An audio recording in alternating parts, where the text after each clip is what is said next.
Latest chika siblings ni Donnie, kinilig at nagulat sa pag-amin ng Don Bell. Saad niya, never ko na-imagine na mapapaamin tong dalawa dahil sobrang private nila. But with Mimi Vice, they answered the question so comfortably that it pretty much confirmed their relationship. Panis lahat ng blind items, fake news na lumalabas nitong mga nakaraang taon at buwan.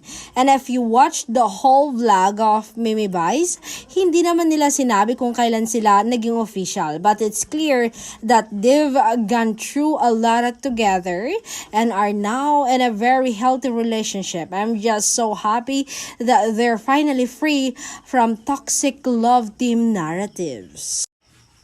Kinilig ako doon sa part na tinanong sila ni Vice kung ano yung isang bagay na nangyari na na-realize nila na hindi nila kayang mawala yung isa't isa.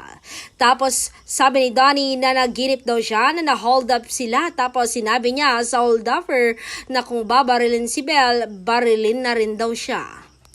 Doon na niya na-realize na handa niyang saluhin na yung bala for Belle.